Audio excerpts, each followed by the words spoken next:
So this week, we're going to be leaning into Django. And so we worked with Flask last week, which is a good web framework for building websites and doing a little bit of Python on the back end.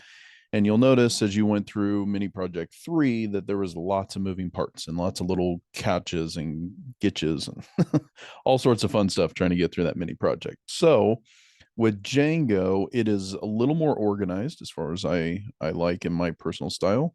It has a lot of benefits and features. So if you're trying to deal a lot more with the database side of things and build out some more structure there, Django is definitely better. On Flask, you have to kind of know your SQL, you have to know all your statements, where Django pretty much handles that kind of stuff for you. So what we're going to do is pull up our Django documentation. Now, this week you do have a midterm exam, so to speak here. You can knock that out anytime. I am quickly trying to get back through your guys's mini projects and such like that. So if you're not quite done with mini project 3, not a big deal. Post the link for it. And I'll let you know before I actually go in and grade that particular assignment. So you'll have some extra time to work on that. We go out to the Django documentation. The most recent version as of this video is going to be 4.2. Double check and make sure there's not anything newer. There shouldn't be, but we'll go and check. There is. There's 5.0. So I'll tell you what, we're going to play with 5.0 this semester. So I'll change the link. So I'll get this updated. Let's go out here and see what the newer version's all about this year. There were some pretty big changes coming from 3 to this one, so that should be fun to figure out what's going on. So you're going to be using this part a whole lot when you're going to be working with Django. And I'll be honest with you, I'm only going to graze the surface of Django. There is so much more that you could be doing underneath of it, but I want you enough to be introduced to it and understand its benefits when you're going to build a bunch of different web apps and being able to build little pieces and parts to it and have Python under the hood. There's some real benefits as you get into massive more projects. So I built a couple different projects over the years within Django. That's actually how I got started in Python in and of itself. There was one that I built here more recently, which was haylandfarms.com. This was another project where we were doing a fly-in. For those of you who don't know what a fly-in is, it's where a bunch of aircraft pilots all take their little mini planes and stuff, and they bring it out here, and they camp every so often. And then we have a big fly-in tractor show, so it kind of turned into an airplanes, trains, and automobiles show out in the middle of western Kansas. So you can see you have all your different titles up here across the top. You can click around. We at one point had it where we were taking credit card information for reservations and meals and things like that. So all of this can be built within Django. And the niceties like changing the fonts and the colors and stuff, that's all built around Django. And so it's pretty easy to kind of go through and see what's out there. So some of it's pretty basic, but we were able to add in integrations like Google Farms, and you can see the runway as it goes up here.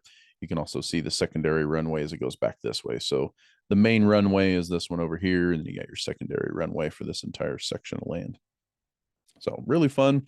But there's a couple things that we can build out with Django apps. I've also built apps that would go out and distribute usernames and passwords for a bunch of different systems that were out there. I'm working on one now with another grad student who was in this class last fall and was working with some other instructors here, where we're taking a block of text and then we scan that and analyze that with Python library that determines the reading level of that text. And then once we get those reading numbers back, then we go ahead and compare that to what ChatGPT says that reading level is. And under the hood, it turns out ChatGPT obviously uses the same Python library package in order to determine. So we get very similar numbers. But if we tell ChatGPT not to give us that package or use another method of doing it, well, then it does all the long mathematical calculations to figure that out. And that ends up getting us a different result. So they're doing a research paper and such based off of reading comprehension with a couple different values in there. Lots of interesting projects you can do there. A lot of websites are based off Django under the hood. So Django is kind of my go-to if I want to write something quick and fast, even though it's a little more complicated to set up in terms of all the moving pieces versus Flask. Django has a lot of niceties built in that get me up and running really, really fast. As always, I mentioned ChatGPT there. ChatGPT is really good about Django and the newer documentation, especially if you're using Model 4 or Model 4 from ChatGPT. It can really walk you through troubleshooting and everything else. So highly encourage you again to use it as a troubleshooting agent to help you get through your projects and make sure you can get some of the best code you can out there. So the tutorial we're going to go through is up here at the top, and there's a couple different things you can do on this from scratch portion. It's going to give you an overview of it. This is kind of the overall model that we're going to go through. We're going to talk about that here in a little bit. You'll install those, you have to make migrations, and then you have some API access there as well. We are going to follow the tutorial, and so we'll start with part 1. And again, there'll be some pieces of this I skip for the sake of what you guys need to do for your projects. However, remember that the final project in this class, which is a big chunk of time, it's basically after next week, we will go through the remainder of Django, and then you're working on your final project for the rest of the semester. You will need to determine which one of these frameworks you like the most. So Streamlit, Flask, Django, and then you will start writing your own project based off that. And I don't have any requirements in there other than some generic technical requirements, but as far as what you want to do, it can be anything that you want. So in part 1 in this tutorial, it's going to show us how to go ahead and get fired up with Django. And it's going to assume that we already have Django installed on this side.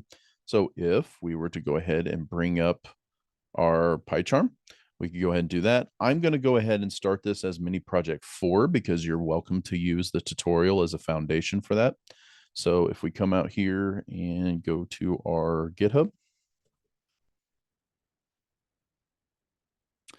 and let's see, inside our GitHub, let's go ahead and create a new one. And we'll do mini project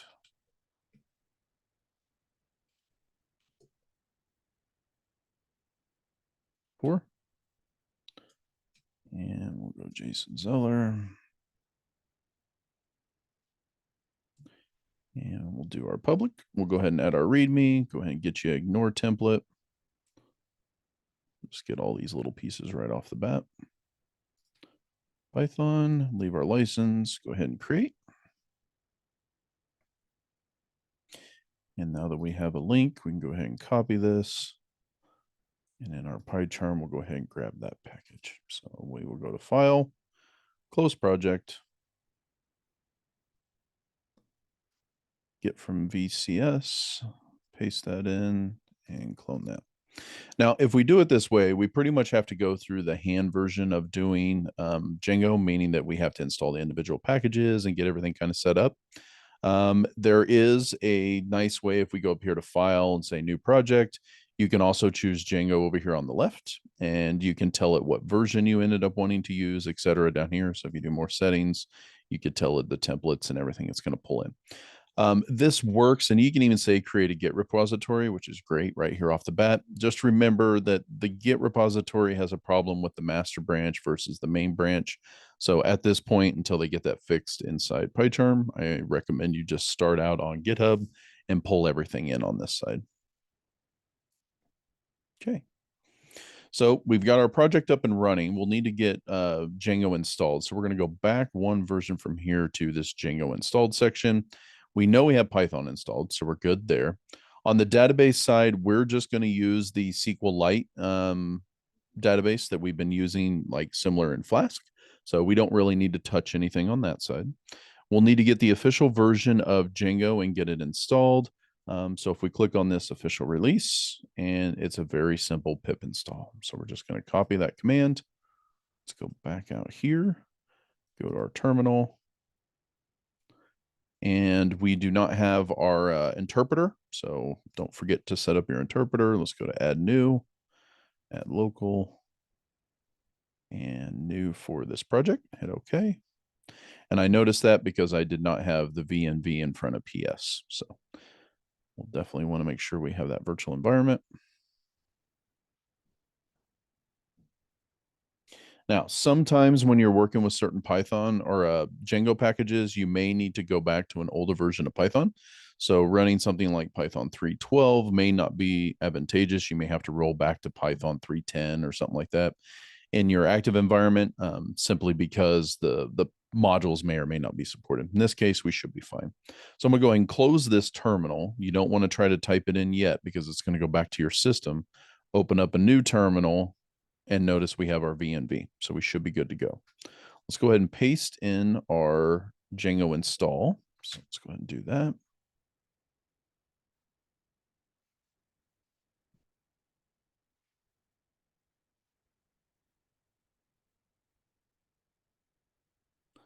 And we'll double check. It looks like it's pulling Django 503. So we should be good on the documentation side.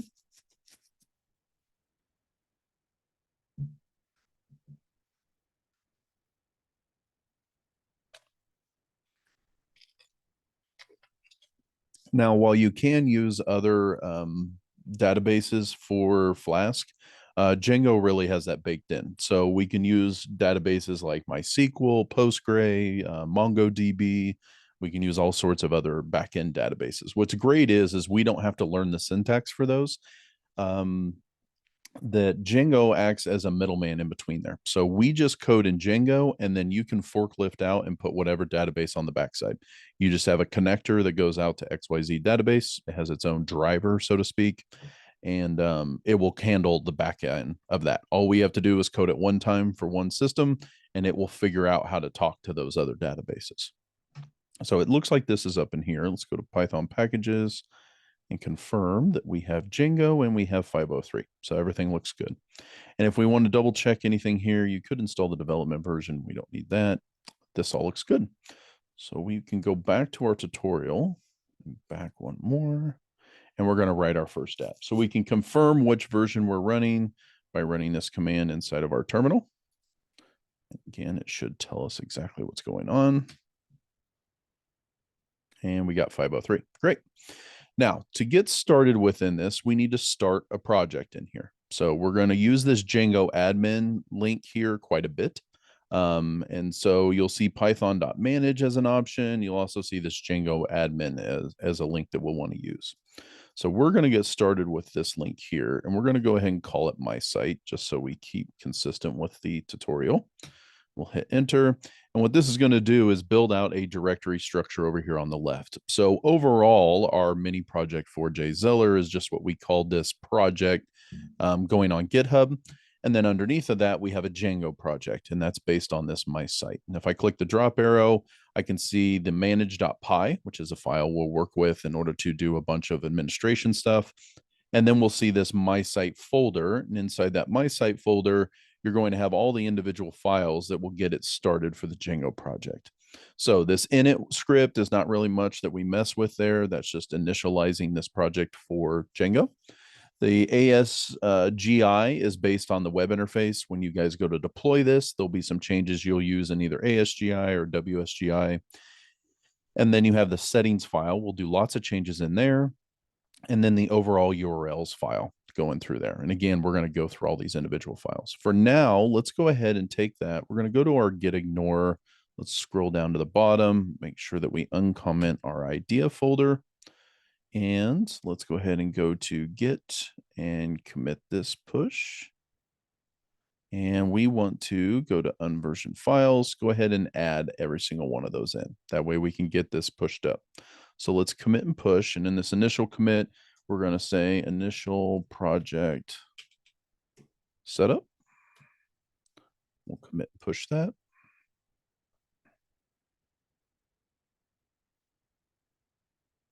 And then push. Looks like we got our 7 files committed. And we have our commit. Let's go out here to our GitHub, refresh, and we have our my site files along with the git ignore stuff. So everything's set up. Again, you always want to check that really early on, because the last thing you want to do is get halfway into your project and realize that your GitHub's broken. This double checks that right off the bat. All right. So kind of like I explained before, again, settings is going to be a big one that we use for all the Django settings inside of there. URLs is going to be basically the table of contents for this Django powered website. And then again, these two are how we're going to serve that project up when we do final deployment. Now, to run the development server, all we have to do is run python manage.py run server. And this will be ran from right here in the terminal. So we go back to our terminal. We can go ahead and close this commit. And in here, remember, this is our main file folder. So if we look at where our project is, go ahead and close my site. Inside my site, we have our manage.py file here. So if we start in here and I'm in my mini project, I need to go into my site. And once I'm in here, I can do an ls and I see my manage in my site folder. I could do my python manage.py run server. This is going to run the development server so that we can test, just like we did in Flask. It's going to be the same thing. So we're going to see that we have 18 unapplied migrations, and we will need to actually set those up. So we'll do that here in a minute. And then we would have to run this command in order to apply those. The development server itself, it runs on a local host, 127.0.0.1, and on port 8000. So you'll notice that's a little different than what we did when we were running Flask. Any other settings is going to use that settings file that we talked about. And then here we're in debug mode, so we can start seeing anything that happens on the website. If I open this up, we should get the default Django website. So install is working. Congratulations. If we see this, it's because debug true is in our settings file, and we'll need to tweak that and shut that off if we don't want it. So if we come back out here to our PyCharm, let's look at the my site and look at our settings file. And sure enough, if we scroll down here, you will see debug equals true. That's why we're seeing that. You'll notice a new file popped up, this db.sqlite. So the first time we ran this, it automatically built the database out for us. If we were to actually look at that file, there's really nothing there yet, right? And the reason there's nothing there is we haven't done these migrations. And so migrations are the changes that we are applying to the database. And we need to actually set up the migrate where it builds those for us and all the different database settings that would be in there. And then we need to migrate those changes, make those changes, and send them on out. So we'll do that here very shortly. Now let's go back to our tutorial. And we can scroll down here. Now you can run server. If you want to run it on a different port other than 8000, you can run it on 8080. You could also say quad zeros, which says listen on every port on my machine, including your public IP address or whatever your private IP is if you're on that site as well. All right, so that gets the server up and loaded. We're going to cheat a little bit. So instead of running it down here like this, because we are in PyCharm, we want to set up a Django server configuration file so we can just hit the play button at the top. So let's do edit configurations. We're going to add a new one for Django server. And over here, we have our unnamed one. We're going to go ahead and change that to mini project 3. All right, and inside here, we have our local host 8000. That's what we want it to run on. We can see our virtual environment here, not a big deal. On this working directory, let's go ahead and click on this working directory, come in, and we are going to choose my site. That's our working directory. And we have our buffered, everything else looks good. Enable Django support for the project. Let's fix that. And enable Django support. That's going to make sure that we're there. Let's set up our root directory as our my site. That looks good. Our settings file is going to be under my settings or my site and settings. We want to go ahead and just leave that alone. Our manage script is the thing that we want to do before. And right now we have no environment variables, so we should be good. Let's go ahead and apply and okay. Now we see that that fix error is gone. Let's go ahead and hit apply and run. And you'll notice it goes ahead and launches our project as well. So all that does is get it set up so where we can hit start, stop, and all that kind of stuff real fast up here. But you do need to know the commands to start your individualized server. So remember, if we hit the up arrow, this is what you would want to run inside of your README file. So let's go ahead and just so we don't forget, let's copy this one out. And we would go to our README file. And we could just throw a note in here somewhere so we remember how to run the server. It's python.manage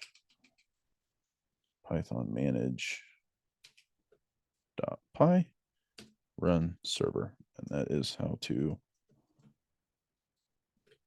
Okay. All right. So the first thing we need to do is we have our overall Django project. This is like our overall Flask project. So you remember our Flask before, we called it Flask R.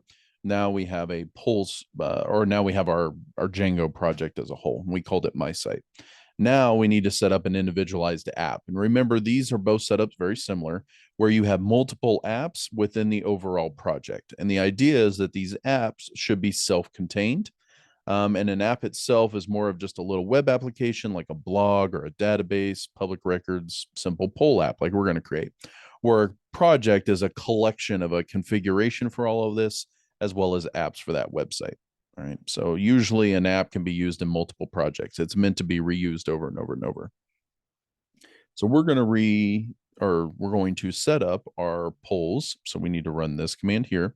This isn't something that we need to run in our README file because this is just for one-time use as we're building our project. So let's come back here. We'll paste this guy in, and that will create a polls app underneath our project. And inside here, you'll now notice, along with our My Site, we have our polls project. And in there, it has very similar files as what you saw up above, only now we have an admin. This is going to deal with our admin page for administration side. That's one thing we didn't have in Flask is any kind of admin where we could adjust and manipulate the backend or the database. We actually had to create those by hand. In Django, it has a whole admin interface that's automatically built for you. And so if you want to adjust or play with the data in the backside, you simply light up an admin page, log into the admin page, and you can start tweaking all of your data on the back end. It's really, really handy. The apps one is just going to list all the apps that are used. Models is where we're going to define all of our database information. So where we want to set up our tables and our different fields and such. Django uses different terms for that because it could be different based on the database you're using. We're going to call those models. Tests sets up tests within our project so that if we wanted to test and make sure everything's configured correctly. And then views is very similar to what you saw in Flask, where we set up the actual URLs that we're going to. This is all the glue and the meat potatoes of your project is going to be in views. That's where we send our posts and our Git, and all of that kind of stuff is all handled within our view section. All right. So we want to write our first view to get everything up and running. I'm going to go ahead and slide this over here on the whole half side. Let's do this one. And that's fine. Let's pull this over so we can get it side by side. Okay. So within this first view that we want to get up and running, we're just going to do a simple hello world using an HTTP response, very similar to what we did in Flask. So let's go in here to our polls. And inside polls, we're going to go into views. And we want to copy and paste this up here at the top. And so from our HTTP library, we're going to pull HTTP response. And this is going to be a very basic URL page. We have our index page, and we're going to print out hello world. You're at the polls index page. All right. We also need to update our URLs to let it know that there is a index section here. So if we go to our polls and we need to add a URLs folder file here. So let's go to polls, right click new Python file, and we're going to do urls.py. So URLs is fine. It'll create it. And we want to add that to our section. We'll also want to make sure we add all of these files here. So we can just right click, go to Git and add, right click, Git and add. And that looks like Control Alt A does the same thing. So let's Control Alt A. We should be getting all green on those. Great. And so inside the URLs, we'll go ahead and copy this out. We'll paste it over here. This is going to look like a very similar structure to what you did in Flask, where we have the root section here. So there's no name to it. That's going to point out to the index function within the views file. This is our index function. And then we want a shortcut name of index. That way we can refer to that in our HTML templates and all of that. If we say go to index, it knows exactly which path to go find. Right.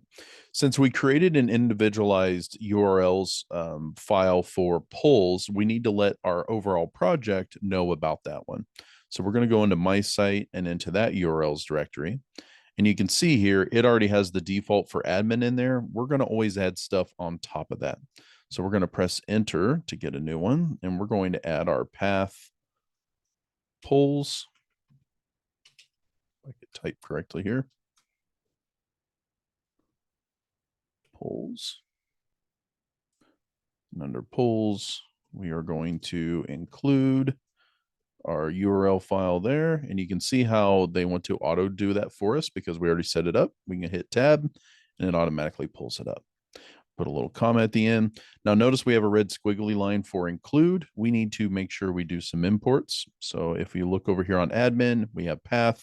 We need to add include on this one here. So include, and there we go. Everything is good and satisfied. All right. So include is going to be anytime you're referencing another URL file, which is what we have. We have a URLs for our polls and a URLs for our my site. All right. So let's make sure this all runs. We can go ahead and hit our play up here at the top. It looks like everything came up. We can go ahead and click on our website. And you can see there is no index page for the overall project. However, if we go to polls, that should pull an index page. Let's see what I messed up here. Polls, and we go out to /polls.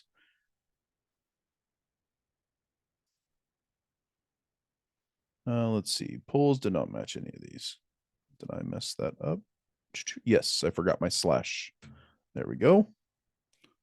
Let's save that. Now, when you save this and you have the server running, it's automatically going to reload our server for us. So it's great. We don't have to start and stop it. It'll auto do it. If we refresh up here, now we got our index page, which is just that simple HTTP response text that we listed over here in our views file. There we go. All right. So that all looks good. Let's come back here and get back to our tutorial, which I'm sure I clicked off of. There we go. One. And down here at the bottom. Okay, so we got our first views. We got our include. We got some URL structure up there.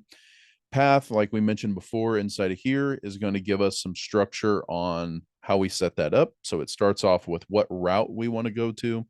Then view is going to be associated with that. Notice that we have our views imported automatically here.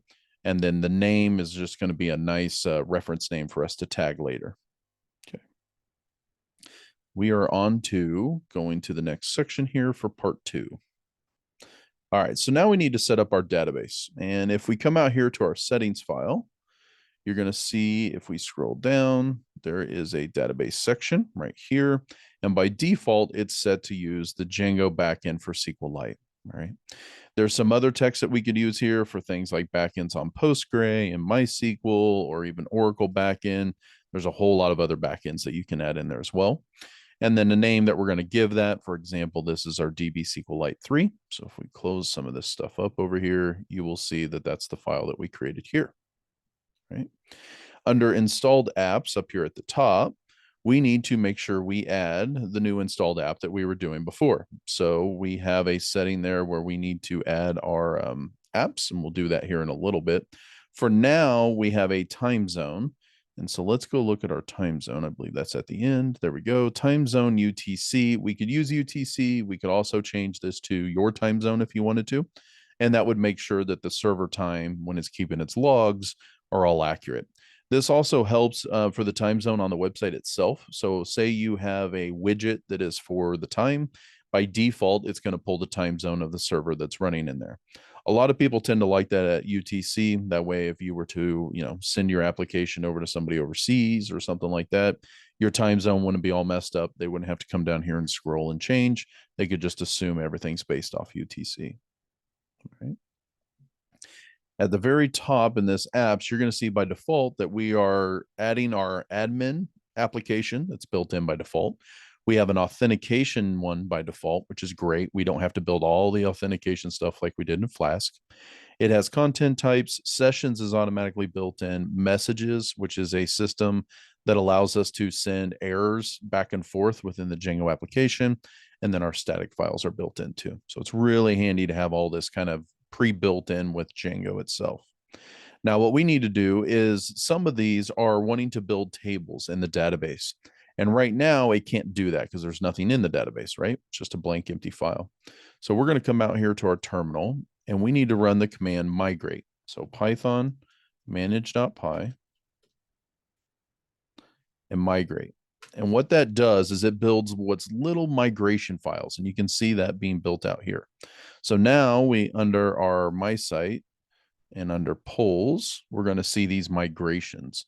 We'll click on the migrations and we'll look at our init and you'll see there's nothing there for that one. However, there are the migrations that are all there for building out the base Django database itself, right? The reason nothing got built here is we have not added that app or that polls to this installed apps. We'll do that here in a little bit. But for now, we just want to just create our main migrations. So when we did those migrations, those are all stored and we can go look at these, but those are like little SQL files that are telling it how to set up the SQL database on the backside. All right. The show tables, the select name, all that kind of stuff is being automatically generated for us. So you can think of them as little script files. If you remember in our Flask project, we had a little script file that would create the database and all the fields and everything. That is what's going on here. Only every time we make a change, we would have to go back and edit that file.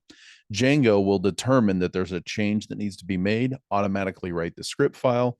And when you tell it to migrate, it will go ahead and actually migrate those changes over. All right. So those have all been done. If we actually go over here to SQLite 3 now, notice how it now registers as a database. So we're going to go ahead and test our connection. And that works successfully. So let's go ahead and hit apply and OK. And we can click on our database, main, tables, and you'll see it built out a lot of different tables right off the bat. So that's one thing that is a negative of Django is you could call it a little bit of bloat. But what's nice about it is all this is pre-built in on the backside for you, including all the authorization side of things. So you can just easily add users and groups in here where you would have to manually do that in a Flask project. In Django, we have our admin, it's storing our logs, our migrations, and it's set up the SQLite kind of a key and master side. So lots of cool table setup already built in for you. User management, all that's kind of baked into Django. And we'll talk more about users here in a little bit. All right, so now we're going to get into our models. And models, again, is how we define we want tables set up in our database so that we can deal with these individualized objects. So we're going to go into our models file. And I'm going to go ahead and close some of these down so we don't get so clustered up here. Okay, and so we're going to copy this one in. We'll talk a little bit about it. So the way this works is we create a models file and we create a table, which is in this case called a class of question. And inside this question, we are going to have a field called question text. And then we have a different type of field that we can have for every single one of these. So this one is going to be a char field, which means it's a character field. And we'll show you how to go get information on all the different fields.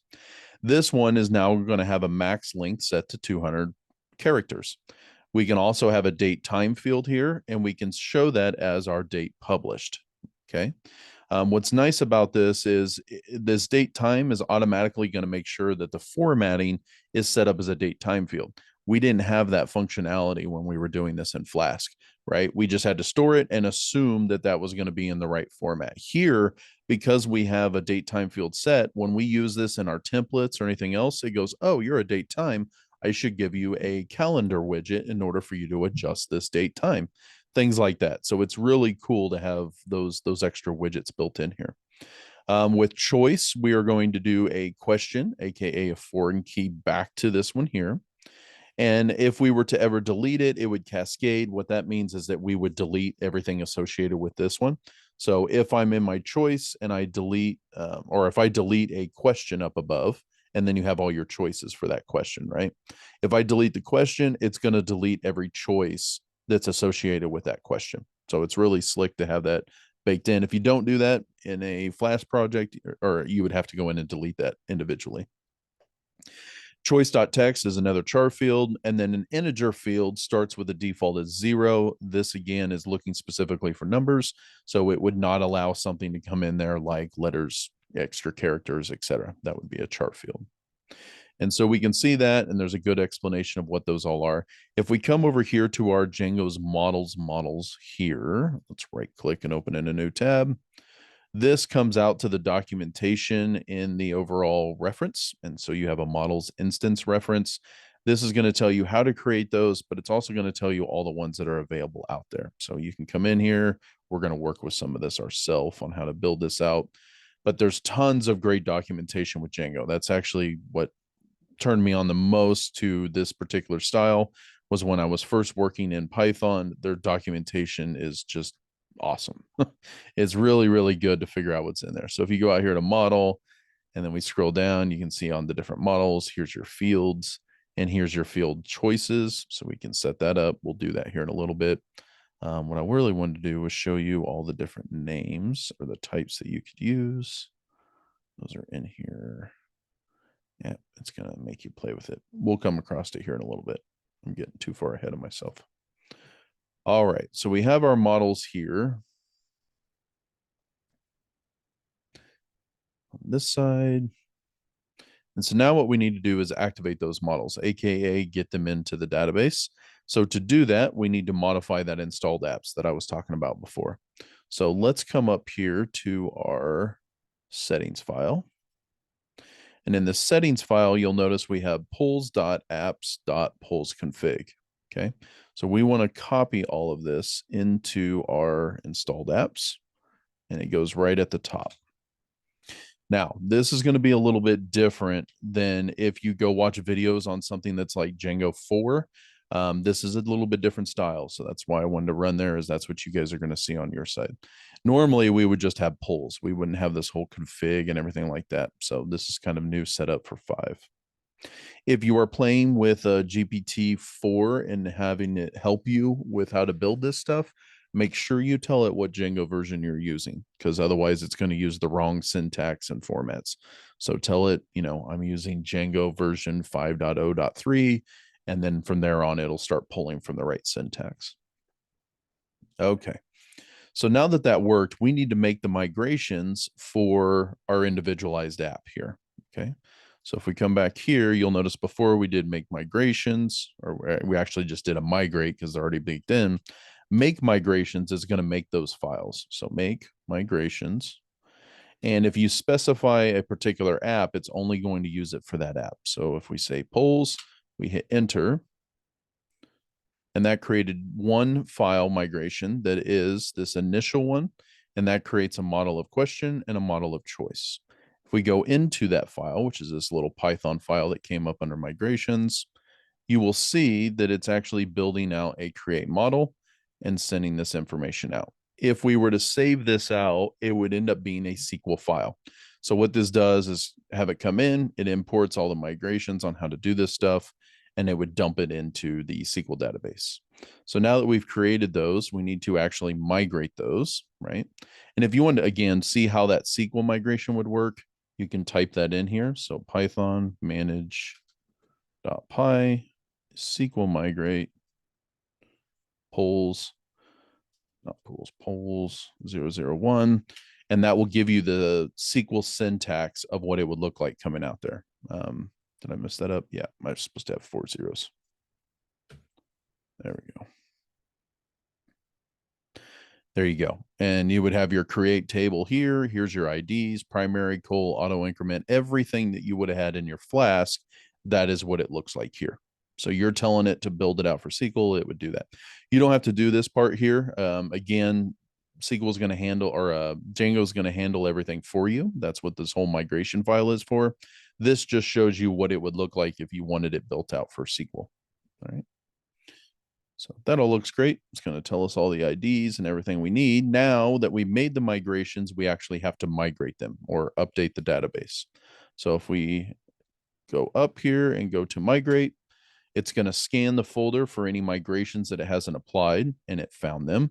It's going to apply everything from these individualized apps.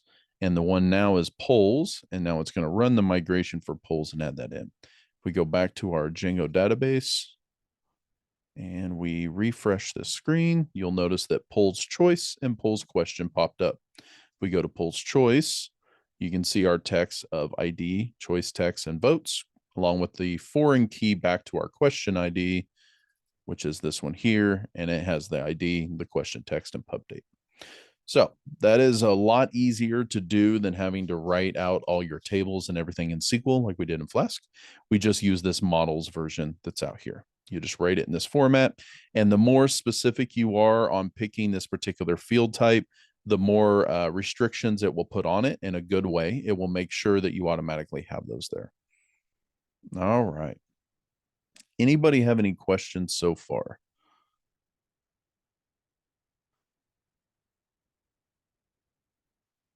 All right, I know that's pretty dense to get through in the initial set there.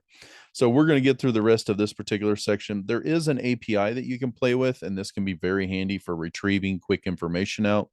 You can use the shell. So if I come out here to Python manage.py and into the shell, this gives me kind of like a interactive console for me to interact with my project. So for example, if I wanted to get all the questions out of my database, I could do something like question.objects. Actually, I need to import that model first. So you pull this line here. So from our models, import whichever ones you're interested in, something like that. And then from there, I can get out all the questions. So if I wanted all of them, I would say questions or question.objects.all. And that will be a format that would retrieve everything that's out of there. Clearly nothing out of there right now. In order for me to create a question from this command line, I need to understand what the time zone is, right? Because we set up a timestamp. So let's go ahead and paste that in here. That brings in our time zone utility, and we could say Q equals question text underscore text. And we are going to set that here in our little command. We could say what's new. We need to set a publication date for that. And instead of us typing in a date and time and getting it in the right format, we can just use timezone.now. That grabs the current time. Hit enter. And that created a queue. Now we need to actually save that into the database. Right now it's just in an object format in Python. So queue.save. Hit enter, and then we get an ID now for that. So we can hit ID. We can see that's ID 1. If we wanted to look at just the information on the question text, we can ask it. So we have what's new, the Q pub date. And we can see that's in a date time format as it goes through there. That's a unique Python format that we can structure in the ways that we want to do that. If we wanted to edit something, we could do that. So instead of what's new, we could say what's up. It would be something like question text equals what's up. And once that's good, we need to save those changes. And now that those are saved, we can pull all of our questions again. So question.objects.all. That will return us back a list of all of our questions. And we can see this first question object that gets returned. So normally you wouldn't necessarily go in here unless you needed to retrieve stuff out of the database to make sure you had stuff in there for that. Again, you can come in here to the SQLite side. We can look at our question database now, and we can see that default one we just created is in there, right? So that looks good. If we wanted to return right now, so like right now, we just see this whole question object. If we want to make this easier to read, we can modify our models here to return a specific string for that particular object. So we would do something like this one here. And by default, that's going to return the question text out of there. And then same way for our choice. We can define a string model for that, and it will pull that back. And so now anytime you do the request, you would have to add that in here.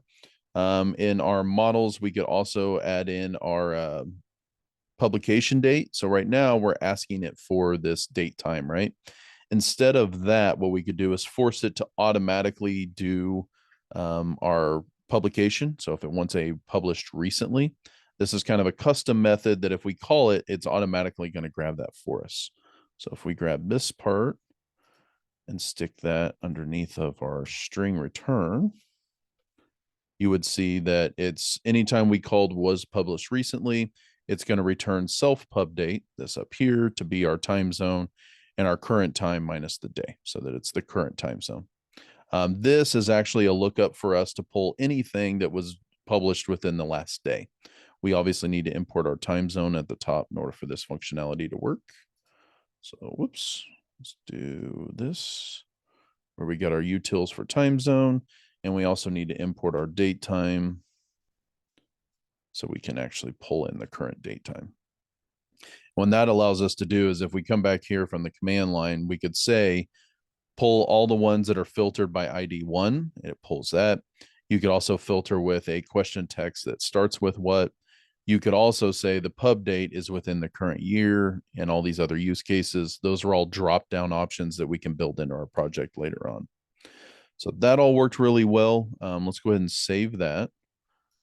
But using that API to make all those changes in there is a little cumbersome, right? You have to know exactly what you want to change. Whoops, sorry here. I'm trying to get some spacing in to save that out right. That all looks good. So instead of having to do this manually through the shell down here, we're going to go ahead and exit our shell. Control C. There we go. We can use our admin in order to set that up. And that admin interface is a whole lot easier to use. So let's go out to our terminal, which we are here. And inside the terminal, we're going to use Python manage.py, create super user.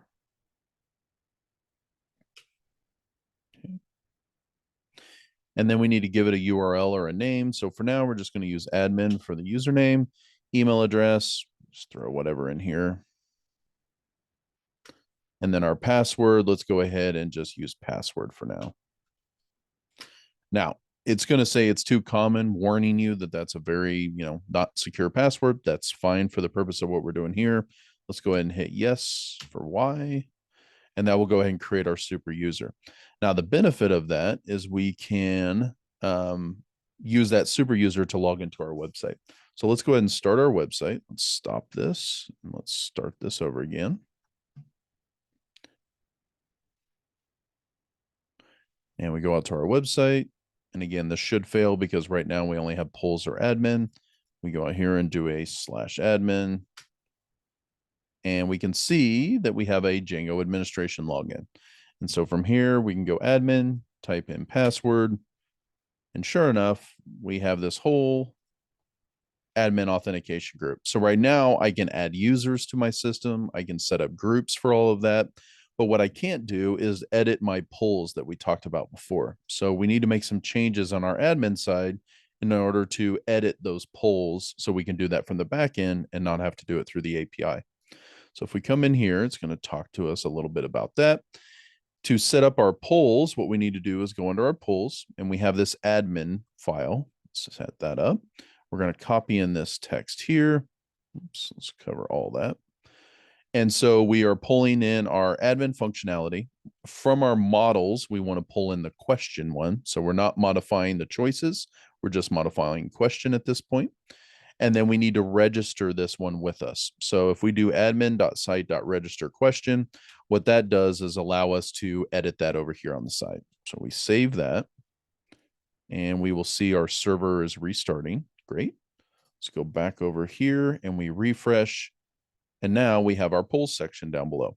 And with this questions, I can go into questions. I can see one that was already existing.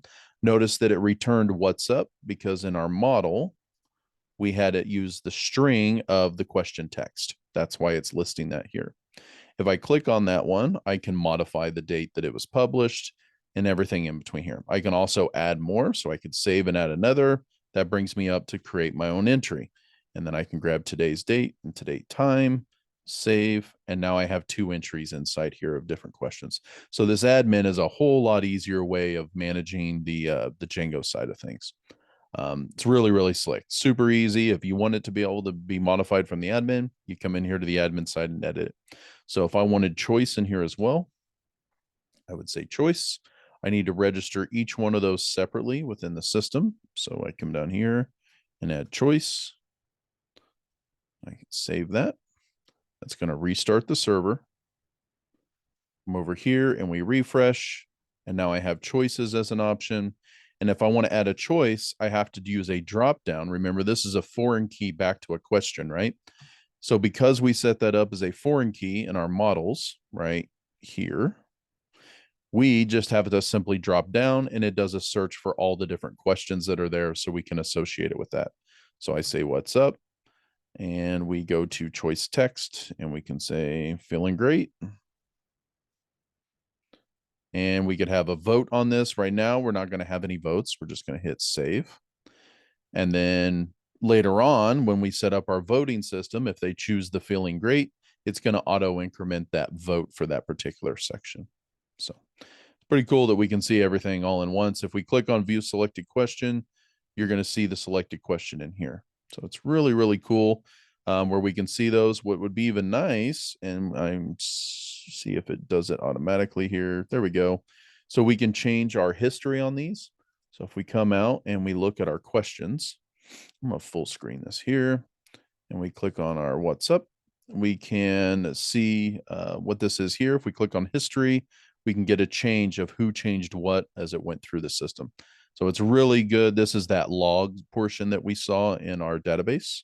So if we came out here, we look at our database over here, and we see we have a Django admin log, and we can see all the changes I made. It's keeping those records in a database. The benefit of being in a database versus a log file is that we can pull and retrieve information in multiple ways because it's all stored in here how we want it. We don't have to scan a text file, format it the way we want it, and pull all those changes in. It's all there.